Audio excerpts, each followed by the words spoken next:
गरुडगमन तव चरणकमलमिह मनसि लसतु मम नित्यम् गरुडगमन तव चरणकमलमिह मनसि लसतु मम नित्यम् मनसि लसतु मम नित्यं मम तापमपाकुरुदेव मम पापमपाकुरुदेव मम तापमपाकुरुदेव मम पापमपाकुरुदेव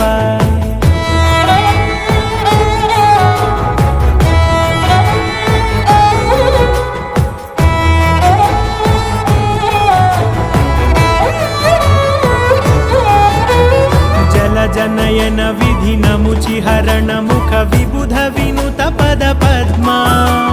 जल जनयन विधि नमुचिहरण मुख विबुध विनुत पद पद्मा विबुध विनुत पद पद्मा।